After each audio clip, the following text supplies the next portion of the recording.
Hello दोस्तों, आपका स्वागत है हमारे यूट्यूब चैनल में जीके बबीना में।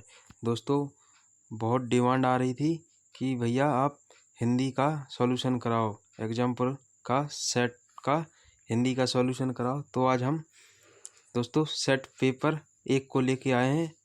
ये री एग्ज़ाम है हमारा, उत्तर प्रदेश पुलिस री एग्जामपुर से जो सेट पेपर मंगाए थे उसका आज हम उसकी आपको हिंदी को सॉल्व कराएंगे। हमने इसकी जीके आपको ऑलरेडी ही सॉल्व करा दी है। तो दोस्तों आज हम इसको क्या करेंगे, हिंदी को सॉल्व करेंगे। तो दोस्तों चलिए दोस्तों हिंदी को सॉल्व करते हैं।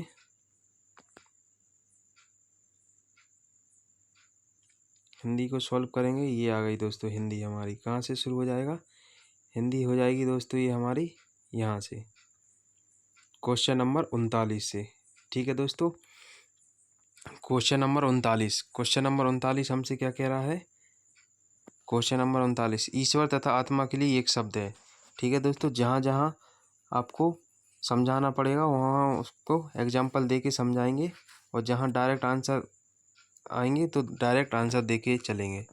तो ठीक है दोस्तों, क्वेश्चन नंबर 39 का, ईश्वर तथा आत्मा के लिए एक शब्द है। क्या अक्षर है, क्या अचल है, क्या अनंत है, या काल है? तो दोस्तों इसका राइट आंसर क्या हो जाएगा? इसका राइट आंसर हो जाएगा अक्षर। ठीक है, ईश्वर तथा आत्मा के लिए एक शब्द क्या है? अक्षर। ठीक है, आगे बढ़ेंगे हम।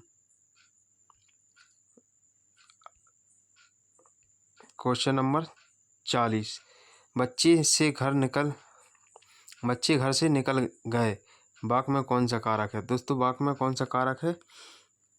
क्या संप्रदान हो जाएगा, क्या अप्रदान कारक हो जाएगा, या अधिकरण कारक हो जाएगा, या करण कारक हो जाएगा? तो दोस्तों बच्चे घर से निकल गए, तो दोस्तों आपको पता है कि घर से कहाँ पे आता है? या तो करण कारक में आता है या अप्रदान कारक में। तो दोस्तों ये घर से निकलना यानी किसी चीज़ से अलग हो रहे हैं। ठीक है, घर से निकले तो यानी क्या हो जाएगा हमारा? इसका राइट आंसर क्या हो जाएगा? अप्रदान कारक। ठीक है, ये इसका क्या हो जाएगा? अप्रदान कारक। ठीक है, करण मत लगाना, करण गलत हो जाएगा। ठीक है, ये दोनों गलत हो जाएंगे। इसका सी सही हो जाए, बी सही हो जाएगा, अप्रदान कारक। ठीक है, आगे बढ़ेंगे हम। क्वेश्चन नंबर 41 को सॉल्व करेंगे। क्वेश्चन नंबर 41, दिए गए शब्द युग में के सही अर्थभेद का चयन करना है। हमें कैसे सही का करना है, इसमें कौन सा सही दिया है? तो दोस्तों चपत और चंपत का बताया है। चपत क्या चकवा होता है पक्षी, या चंपत यानी बवंडर। ठीक है, इसी एक का कह रहा है चपत का होता है अंतिम, या चपत का होता है चमड़ा। सी में क्या कह रहा है? चपत का होता है चपत थप्पड़, या चपत का होता है गायब। तो दोस्तों चौथे में क्या कह रहा है? गाने योग या जो जाना जा सके, गाने योग जो जाना जा सके। तो दोस्तों इसका राइट का आंसर क्या हो जाएगा? देखो आपको पता चला चपत और चंपत। चंपत मतलब क्या होता है? गायब हो जाना। ठीक है, चंपत मतलब क्या होता है? गायब। और चपत माने होता है थप्पड़। ठीक है, चपत माने थप्पड़। कभी आपने देखा टीचर आपको मारते हैं तो एक चपत लगा देते हैं, बोलते हैं चपत लगा दिया, शैतान कर रहा था। और चंपत माने आप देखते हैं 1 2 3 छू, चंपत हो जाओ यानी गायब हो जाओ। आगे बढ़ेंगे हम। क्वेश्चन नंबर 42 हमसे कह रहा है सलमा घर जाती है। सलमा घर जाती है वाक है, सरल वाक है, निषेधात्मक वाक है, आज्ञार्थक वाक है, या इच्छार्थक वाक है? तो दोस्तों आपको देख के इसमें समझ गए होगा कि इसमें कौन सा वाक है। तो शर्मा खल जाती है, तो ये क्या हो जाएगा हमारा? राइट आंसर क्या हो जाएगा? सरल वाक। ये क्या है हमारा? सरल वाक। ठीक है, सलमा घर जाती है सरल वाक है। आगे बढ़ेंगे हम। क्वेश्चन नंबर को सॉल्व करेंगे। क्वेश्चन नंबर हमारा हो जाएगा 43। ठीक है, क्वेश्चन नंबर 43 क्या कह रहा है? दंतोष्ठ। क्या कह रहा है हमसे? दंतोष्ठ ध्वनि कौन सी है? बा है, फा है, या ला है? तो दोस्तों दंतोष्ठ तो आपसे ध्वनि पूछा है, दंतोष्ठ। तो दोस्तों दंतोष्ठ ध्वनि निकालना है। तो दोस्तों या और ला देखो ये काय में आ जाएंगी? अंतस्थ में। क्या आ जाएंगी? अंतस्थ। अंतस्थ में क्या होती है? या, रा, ला, बा। तो ठीक है दोस्तों, ये रा कट जाएगा हमारा, या कट जाएगा। ठीक है, फा काय में होता है दोस्तों? फा होता है हमारा ओठ। ओठ से बोलते हैं फा फा फा बा। ठीक है। अब क्या बचा दंतोष्ठ में बा, लेकिन दोस्तों फा भी हमारा दंतोष्ठ से होता है, लेकिन कब होता है, तब यहाँ पे एक बिंदी होती है, फा के नीचे बिंदी होती तब ये दंतोष्ठ में जाता।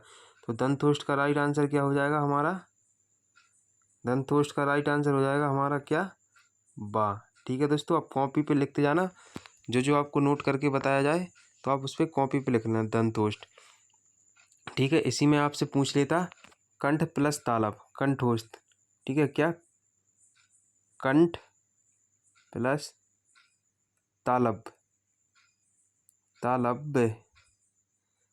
ठीक है, कंठ प्लस तालब कौन सा हो जाएगा आपका, कंठ प्लस तालब हो जाएगा, लिख लेना आप दोस्तों, ए और ए। ठीक है, ये आपके कंठ प्लस तालब हो जाएंगे। आगे बढ़ेंगे हम,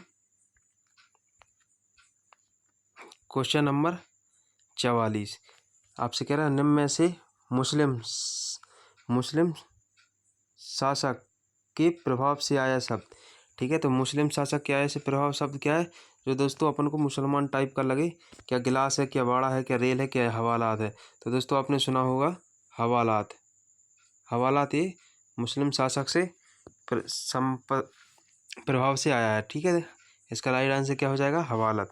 आगे बढ़ेंगे हम, क्वेश्चन नंबर 45 अखियाँ हरी दर्शन की भूखी, अखियाँ हरी दर्शन की भूखी, कैसे रहें रूप रचिए ये बातिए, सुनी रूखी। उपयुक्त पंक्ति में कौन सा रस है दोस्तों, तो यहाँ हमें क्या बोला, अखियाँ हरी दर्शन की भूखी, यानी हरि किसको बोलते हैं, विष्णु भगवान को।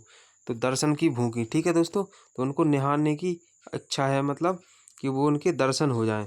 तो इसमें दर्शन नहीं होंगे, दर्शन नहीं हो रहे, तो उसमें कौन सा रस है, तो दोस्तों उसमें है हमारा वियोग रस। भगवान श्री कृष्ण के विष्णु भगवान के उसमें कि मिल जाए, लेकिन वो मिल नहीं रहा, तो ब्रो उसमें क्या हो जाएगा हमारा, वियोग रस। ठीक है, 45 का क्या हो जाएगा हमारा, बी। आगे बढ़ेंगे, क्वेश्चन नंबर 46 केदारनाथ अग्रवाल को किस कृति के लिए साहित्य अकेडमी पुरस्कार मिला। ठीक है, स्टार लगा लेना, क्वेश्चन आ जाएगा, ये एग्जाम में आपको आने की ज़रूरत है। तो अपूर्वा के लिए मिला था फूल नहीं रंग बोलते हैं, या गुलेल मेहंदी, गुल मेहंदी, या नींद के बादल। तो दोस्तों इसे किस कृति के लिए पुरस्कार मिला था, तो ये मिला था हमारा अपूर्वा। कब मिला था, अब आपसे पूछ ले कि कब मिला था, तो ये मिला था 1986। दोस्तों जो आपको एक्स्ट्रा बता रहे हैं वो आप कॉपी पे नोट करते रहना, क्योंकि ये इम्पोर्टेंट क्वेश्चन है। इसमें पूछ लिया किसके लिए मिला था, पूरा पूछ सकता है कब मिला था, तो 1986 में। ठीक है, आगे बढ़ेंगे हम, क्वेश्चन नंबर 47 किस पत्रिका का संपादक भारतेंदु हरिश्चंद्र ने नहीं किया। तो दोस्तों ये बाल बोधि का किया, रामचंद्र हरिश्चंद्र इसका ए का, इसमें इन्होंने ए का भी किया, सी का भी किया, हरिश्चंद्र चंद्रिका, और ये बी का भी किया, कवि चंदन सुधा, लेकिन भारतेंदु का नहीं किया। ठीक है दोस्तों, इसका राइट आंसर हो जाएगा डी। आगे बढ़ेंगे हम, क्वेश्चन नंबर 48 आप भला तो जग भला वाक्य में कौन सा सर्वनाम है। दोस्तों इसमें कौन सा सर्वनाम है, तो इसमें कौन सा सर्वनाम है, सबसे पहले आप बताइए सर्वनाम की संख्या कितनी है, सर्वनामों की संख्या कितनी है, आपसे पूछ लिया संख्या कितनी है इनकी। ठीक है, इनकी संख्या कितनी है, तो आप लिख लेना कॉपी में, संख्या है 6। ठीक है, सर्वनामों की संख्या कितनी है, 6। पहला कौन सा, इसमें पहला हो जाएगा ये, दूसरा ये हो जाएगा, तीसरा निजवाचक, चौथा अनिश्चयवाचक, पांचवा कौन सा हो जाएगा दोस्तों, पांचवा हो जाएगा संबंधवाचक, कौन सा हो जाएगा, संबंध, और छठवां कौन सा हो जाएगा, छठवां कौन सा हो जाएगा दोस्तों, प्रश्नवाचक, कौन सा हो जाएगा, प्रश्नवाचक।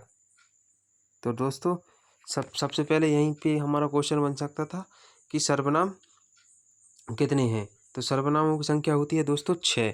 ठीक है, ये दिख गया आपको, सर्वनामों की संख्या क्या होती है, 6।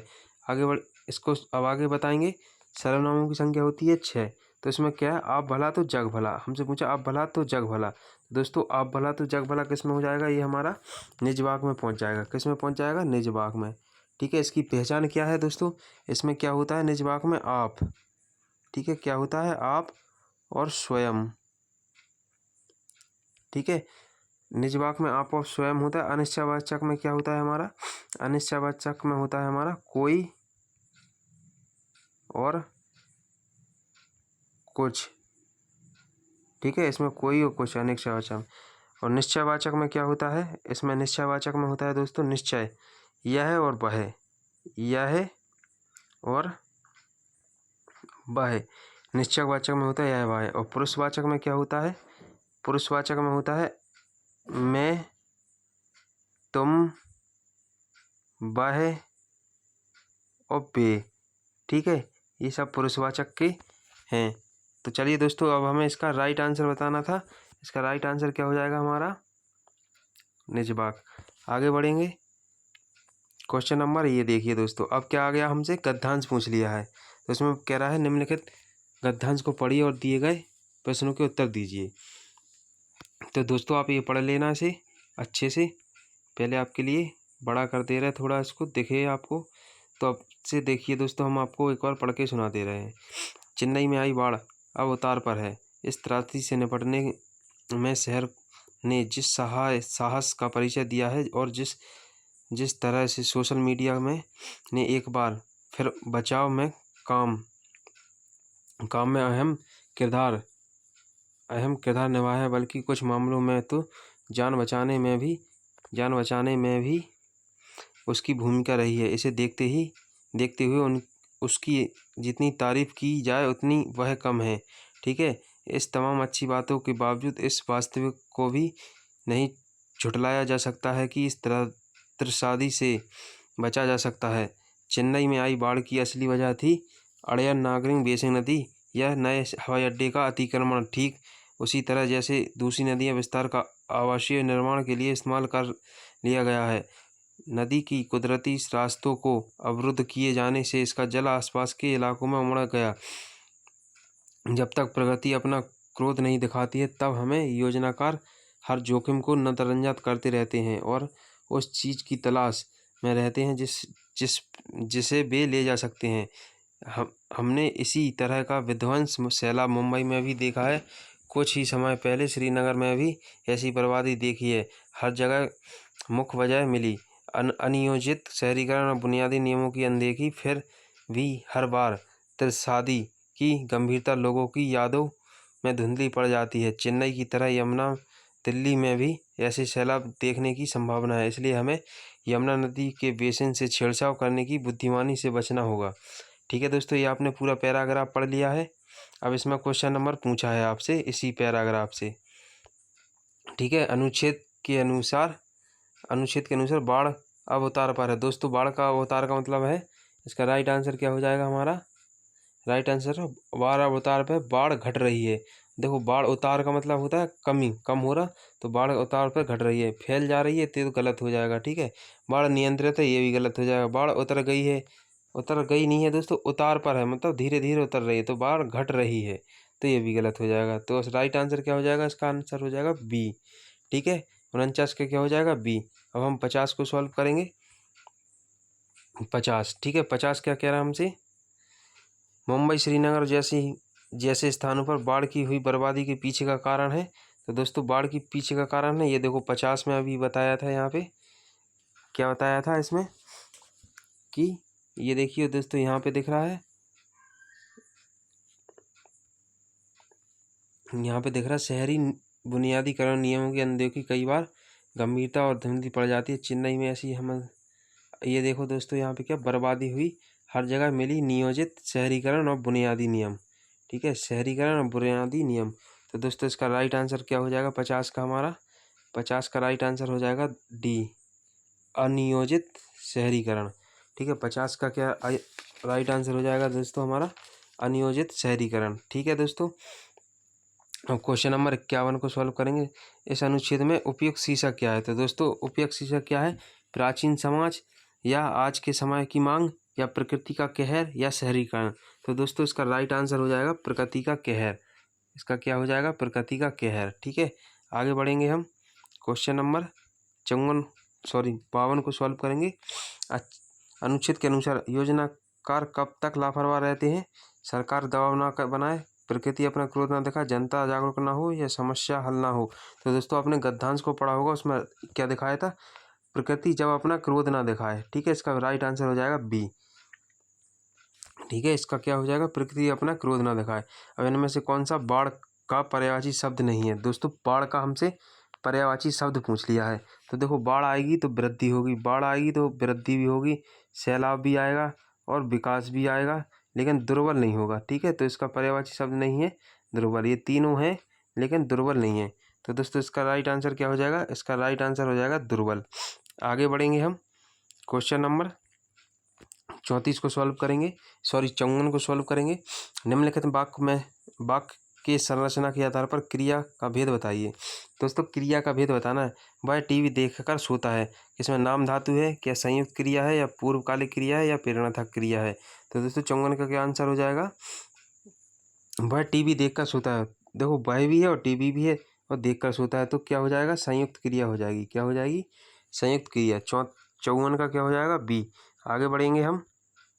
55 को सॉल्व करेंगे। रिक्त स्थान की पूर्ति करने के लिए सर्वाधिक उपयुक्त विकल्प का चयन करें। भाई की शादी पर दीपक ... से भरकर नाचने लगा। तो दोस्तों भाई की शादी में दीपक हर्ष से नाचने लगा या उन्माद से नाचने लगा या प्रकाश से नाचने लगा या उल्लास से नाचने लगा? तो दोस्तों भाई की शादी में दीपक उल्लास से नाचने लगा। किससे नाचने लगा? यहाँ पे उल्लास आएगा। ठीक है, उल्लास। यहाँ पे राइट आंसर क्या होगा? उल्लास। हर्ष मत लगा देना, हर्ष लगा दोगे गलत हो जाएगा। आगे बढ़ेंगे। Question number 56। निम्न में से कौन सा स्त्रीलिंग है? दोस्तों स्त्रीलिंग है तो आप उसकी पहचान करेंगे। क्या वचन स्त्रीलिंग है, प्रहार स्त्रीलिंग है, कुंडली स्त्रीलिंग है या सर्प? ठीक है, ठीक है, स्त्रीलिंग की पहचान करना तो मैं आता ही होगा। तो इसका राइट आंसर क्या हो जाएगा? कुंडली एक स्त्रीलिंग है, ये पुल्लिंग है, ये भी पुल्लिंग है, ये भी पुल्लिंग है। ठीक है, पुल्लिंग पुल्लिंग और ये पुल्लिंग, ये स्त्रीलिंग। आगे बढ़ेंगे हम। क्वेश्चन नंबर 56 को सॉल्व करेंगे। क्वेश्चन नंबर 56 हो गया हमारा। अब 57 को सॉल्व करेंगे। शाखा का बहुवचन। ठीक है दोस्तों, शाखा को क्या शाखाएं हो जाएगा, क्या सखियां हो जाएगा या शाख हो जाएगा या शाखें हो जाएगा? तो दोस्तों शाखा का क्या हो जाएगा? शाखाएं हो जाएगा। खा बस इसमें ये लग जाएगा, ये शाखाएं। ठीक है, ये चांद बिंदी जरूर आएगा वरना गलत हो जाएगा। ये हो जाएगा शाखा, क्या हो जाएगा? शाखाएं। आगे बढ़ेंगे हम। Question number 58। कनुप्रिया के रचनाकार कौन है? तो कनुप्रिया के रचनाकार नागार्जुन है, राघव है, धर्मवीर भारती है या भगवती चरण है? दोस्तों कनुप्रिया के रचनाकार कौन से हो जाएंगे? इसमें कनुप्रिया के रचनाकार हो जाएंगे हमारा धर्मवीर भारती। ठीक है, कौन से हो जाएंगे इसमें? धर्मवीर भारती कनुप्रिया के रचनाकार हैं। आगे बढ़ेंगे हम। क्वेश्चन नंबर 59 को सॉल्व करेंगे।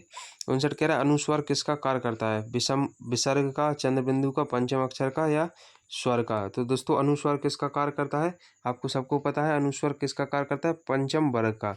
ठीक है, अनुस्वार काय का किसका कार्य करता है? पंचम वर्ग का। दोस्तों चंद्र बिंदु क्या होता है? चंद्र बिंदु आपने देखा होगा ये। ठीक है, चंद्र बिंदु क्या होता है? चांद बिंदु इस टाइप का रहता है। ठीक है, स्वर क्या होते हैं? आपको पता होगा स्वरों की संख्या कितनी है? 11। ठीक है, अगर हमसे पूछे इनकी संख्या कितनी होती है? 11। तो पंचम वर्ग दोस्तों कौन कौन से होते हैं हम आपको बता दें। पंचम वर्ग होता आपने देखा होगा लास्ट का अंक, अंतिम अंक होता है। कौन सा होता है? अंतिम। ठीक है, जैसे ये का से शुरू हो रहा है, जैसे का, खा, गा, घा, अड़ा। तो दोस्तों इस लाइन में जितने भी आएंगे वो पंचम वर्ण होंगे। ठीक है, कौन से होंगे? पंचम वर्ण, यानी स्पर्श व्यंजन का जो भी अंतिम वर्ण होगा वो पंचम व्यंजन होगा। ठीक है, तो पंचम व्यंजनों की संख्या होती है 5। तो आप लिख लेना पंचम। ये इसमें पंचम वर्ण कौन कौन सा है दोस्तों? एक अड़ा हो जाएगा ये। ठीक है, ये बिंदी लगी होगी। ठीक है, ये अड़ा हो जाएगा, एक ये अड़ा हो जाएगा, 3 हो जाएंगे, एक ना हो जाएगा, एक क्या हो जाएगा? माँ। इनको लिख लेना दोस्तों, ये पंचम वर्ण है। ठीक है, आगे बढ़ेंगे हम। क्वेश्चन नंबर 60, जो चाहो करो, वो कह रहा जो चाहो जो चाहे करो डॉट डॉट, बस हमें तंग ना करो। वाक्य के बीच में इस स्थान में कौन सा विराम चिन्ह का उपयोग किया है दोस्तों? दोस्तों इसमें कौन सा चिन्ह का उपयोग किया है दोस्तों? इसका राइट आंसर क्या हो जाएगा? जो चाहे करो बस हमें तंग ना करो। तो दोस्तों इसमें राइट चिन्ह क्या हो जाएगा? अल्पविराम। अल्पविराम का दोस्तों चिन्ह क्या होता है? ये होता है अल्पविराम। पूर्ण विराम कैसा होता है? ऐसा। अर्धविराम कैसा होता है दोस्तों? ऐसा। ठीक है, अर्धविराम और थोड़ा इसमें स्लैश टाइप का होता है, इस टाइप का। और योजक चिन्ह होता है दोस्तों हमारा ये, योजक चिन्ह छोटा होता है। ठीक है, योजक चिन्ह होता है छोटा सा, इतना सा। ठीक है, योजक चिन्ह। तो इसमें कौन सा चिन्ह प्रयोग आएगा दोस्तों? तो इसमें आ जाएगा हमारा अर्धविराम। ठीक है, अर्धविराम हो जाएगा। ठीक है, अर्धविराम हो जाएगा। अर्धविराम की पहचान होती है, एक बिंदी होता है और बिंदी के नीचे थोड़ा सा कटा निशान होता है। ठीक है, अल्पविराम जैसा ही रहता है ये। आगे बढ़ेंगे। Question number 61। क्वेश्चन नंबर 61, तरनी तनुजा तट तमाल तरुवर बहु छाय, झुके कूल सो चल परसंत हित मनु सुहाय। इस कविता की दूसरी पंक्ति में कौन सा अलंकार है? दोस्तों आप देख के मत समझना ना कि इसमें अनुप्रास लगा दो डायरेक्ट, और आपका अनुप्रास लगाओगे हाल गलत हो जाएगा। क्यों गलत हो जाएगा? इसलिए गलत हो जाएगा कि उसमें क्या पूछा? दूसरी पंक्ति की बात पूछा है उसने। दूसरी पंक्ति में कौन सा अलग है? उत्प्रेक्षा अलंकार है। कौन सा है? उत्प्रेक्षा। क्यों है कि दोस्तों उत्प्रेक्षा की एक पहचान होती है क्या? उसमें जहाँ पे आपको मनु आ जाए, जनु आ जाए, मानो आ जाए। ठीक है, ये इसमें आ गया। इसमें क्यों? मनु ये उत्प्रेक्षा अलंकार की पहचान है। इसलिए उसमें स्पष्ट बोला कि दूसरी पंक्ति में कौन सा अलंकार है? उत्प्रेक्षा अलंकार हो जाएगा। आगे बढ़ेंगे हम। क्वेश्चन नंबर 62, पंकज में कौन सा समास है दोस्तों? कर्मधारक समास या द्विगु समास या बहुव्रीहि समास या द्वंद्व समास? तो ठीक है, कर्मधारक में क्या समास होगा? पंकज। तो इसका राइट आंसर हो जाएगा हमारा बहुव्रीहि समास। ठीक है, पंकज। ठीक है, पंकज हो जाएगा हमारा बहुव्रीहि समास। अब दोस्तों इसके एक दो एग्जाम्पल और देखो। बहुव्रीहि समास की एक एग्जाम्पल क्या होता है? महावीर भी होता है इसका, महावीर। ठीक है, महावीर। और क्या होता है? दशानन भी होता है इसका, दशानन। ठीक है, दशानन द्विगु समास का भी होता है, बहुव्रीहि समास का होता है। अगर द्विगु समास का होगा ऑप्शन तो वह बहुव्रीहि समास नहीं होगा। अगर दोनों ऑप्शन दिए होंगे तो आप बहुव्रीहि समास को लगाओगे। और द्वंद्व समास का क्या होता है? जैसे दिन और रात। ठीक है, इस टाइप के, दिन रात, रात और दिन। ठीक है, अच्छा बुरा। और इसका पहचान है द्वंद्व का, इसमें योजक चिन्ह रहता है द्वंद्व में। और द्विगु समास की पहचान है कि गिनती रहती है उसमें। क्या? गिनती। जैसे त्रिनेत्र तीन आ गया उसमें दोस्तों, त्रिनेत्र यानी तीन आ गया तो द्विगु समास हो जाएगा। ठीक है, बहुव्रीहि समास में भगवान जैसे नाम आएंगे। और द्वंद्व समास में राम श्याम सीता गीता, इस टाइप के, दिन रात अच्छा बुरा, इस टाइप के। आगे बढ़ेंगे हम। संधि का तद्भव कौन सा है? संधि का तद्भव साहू हो जाएगा, सोना हो जाएगा, सेंध हो जाएगा या सैम हो जाएगा? तो संधि का तद्भव क्या हो जाएगा? सेंध। इसका राइट आंसर क्या हो जाएगा? सेंध। 63 का क्या हो जाएगा हमारा? 63 का हो जाएगा सी। आगे बढ़ेंगे हम। क्वेश्चन नंबर 64 को सॉल्व करेंगे। 64 कहाँ गया हमारा? Question number 64। ठीक है, क्वेश्चन नंबर 64 क्या कह रहा हमसे? रौद्र एक का स्थायी भाव है। रौद्र का स्थायी भाव क्या हो जाएगा? उत्साह, क्रोध, घृणा या भय? तो दोस्तों रौद्र का हो जाएगा क्रोध। रौद्र का हो जाएगा क्रोध। अब अगर हमसे पूछ लेता वो कि घृणा का क्या होगा? दोस्तों घृणा का क्या हो जाएगा? दोस्तों घृणा का हो जाएगा भीभत्स। ठीक है, घृणा का हो जाएगा। अब भय का क्या हो जाएगा? भयानक। ठीक ठीक है, भय का भयानक हो जाएगा, घृणा का भीभत्स हो, क्रोध का हो जाएगा रोध। ठीक है, आगे बढ़ेंगे हम। क्वेश्चन नंबर 65 को सॉल्व करेंगे। चारण काव्य की भाषा क्या है? चरण काव्य की भाषा क्या है? क्या दिलंग हो जाएगा, अबहट हो जाएगा, प्रकट हो जाएगा, या ब्रज भाषा? तो दोस्तों चरण काव्य की भाषा क्या है? चरण भाषा की भाषा है हमारी अबहट। ठीक है, क्या हो जाएगा? अबहट। ठीक है, चरण काव्य की भाषा क्या है हमारी? अबहट। आगे बढ़ेंगे हम। हमसे पूछ लिया मृगी के विलोम शब्द का चयन कीजिए। तो मृगी का क्या हो जाएगा? पार्श्विक हो जाएगा, बकरी हो जाएगा, ग्रौण हो जाएगा, या ऋजु हो जाएगा? तो दोस्तों इसका ऑप्शन आप हम बताएंगे। तो ऋजु का क्या होता है? वक्र होता है। क्या होता है? वक्र। ठीक है, ऋजु का हो जाएगा वक्र। और गौण का क्या होता है? गौण का होता है प्रमुख। गौण का होता है प्रमुख। प्रमुख। ठीक है, गौण का होता है प्रमुख। ठीक है, मृगी का क्या हो जाएगा? मृगी का हो जाएगा बकरी। ठीक है, बकरी। मृगी का हो जाएगा बकरी। ठीक है, मृगी शब्द का क्या हो जाएगा? बकरी। ठीक है, आगे बढ़ेंगे हम। Question number 67। क्वेश्चन नंबर 67 को सॉल्व करना है। संकट में पड़ने का अर्थ मुहावरे का होता है। जान से हाथ धो बैठना, जान से जाना, या जान हथेली पर रखना, या जान के लाले पड़ना। संकट में पड़ने का अर्थ होता है दोस्तों जान के लाले पड़ना। क्या होता है? हमें जान के लाले। अब हम जैसे कहीं जाते हैं, जैसे जंगल में जाए और शेर दिख जाए, तो हमें क्या लगेगा कि जान के लाले पड़ गए। अब तो उससे ना बचने के कारण जान के लाले। आगे बढ़ेंगे हम। शिकारी। शिकारी में प्रत्यय। दोस्तों सबसे पहले क्वेश्चन ये पूछ लेगा प्रत्यय कहाँ पे प्रयोग किया जाता है? प्रत्यय कहाँ पे प्रयोग किया जाता है? तो ऑप्शन में होगा आगे पीछे। ठीक है, आगे पीछे, दाएं बाएं। ठीक है, तो प्रत्यय कहाँ उपयोग किया जाता है? प्रत्यय होता है पीछे। हमेशा पीछे उपयोग किया जाता है। जैसे ये वाक्य दिया शिकारी, तो दोस्तों ये यहाँ पे नहीं होगा, या तो कारी होगा, या री होगा। ठीक है, या आ री होगा, या ई होगा। ठीक है, आपको बता दिया हमने। तो शिकारी में क्या हो जाएगा? बड़ी ई हो जाएगा। इसमें क्या आ जाएगा प्रत्यय इसका? बड़ी ई। ठीक है, आरी नहीं होगा, ई आ जाएगा, शिकारी। आगे बढ़ेंगे। निवासन का शब्द में उपसर्ग। ठीक है, इसमें हमसे पूछा था प्रत्यय और इसमें पूछा उपसर्ग। तो उपसर्ग हमेशा आगे लगता है। कहाँ लगता है? आगे। ठीक है, एक बात। और प्रत्यय कहाँ लगते हैं? पीछे। ठीक है, प्रत्यय लगते हैं पीछे, उपसर्ग लगते हैं आगे। तो इसे सॉल्व करेंगे। निर्वासन का क्या? निर हो जाएगा। ठीक है, निर नहीं होगा। निर्वासन का नी हो जाएगा, नी भी नहीं होगा। ठीक है, निरूषण हो जाएगा, निरूषण भी नहीं होगा। तो ये हो जाएगा हमारा निर। ठीक है, निरासन का क्या हो जाएगा? निर। आगे बढ़ेंगे हम। क्वेश्चन नंबर 17 को सॉल्व करेंगे। क्वेश्चन नंबर 17, निम्नलिखित में से शुद्ध वाक्य कौन सा है? बैठ जाता है मेरा मन कभी कभी। दोस्तों ये गलत है, ये नहीं हो पाएगा। मन कभी कभी मेरा बैठ जाता है, मन कभी कभी मेरा बैठ जाता, ये भी नहीं होगा दोस्तों। क्या कह रहा? कभी कभी मेरा मन बैठ जाता है, ये नहीं होगा। मेरा मन कभी कभी बैठ जाता है। ऑप्शन नंबर सी हो जाएगा, मेरा मन कभी कभी बैठ जाता है। आगे बढ़ेंगे हम। क्वेश्चन नंबर 71, प्राणों का अंत करने वाला के लिए एक शब्द है। प्राणों का अंत करने वाले के लिए एक शब्द है। प्राणतांग हो जाएगा, प्राणतक हो जाएगा, या प्राणहीन हो जाएगा, मृतक। तो मृतक तो वो होता है जो मर गया हो, प्राणहीन होगा जिसकी प्राण ना हो। तो प्राणों का अंत करने वालों के लिए हो जाएगा प्राणतक।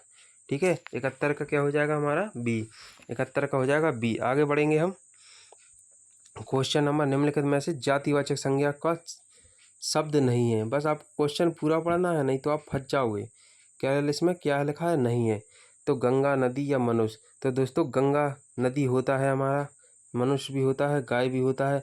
गाय की जैसी और गायें होती हैं, मनुष्य के जैसे और मनुष्य होते हैं, नदी की जैसी और नदी होती हैं, लेकिन गंगा गंगा नहीं है।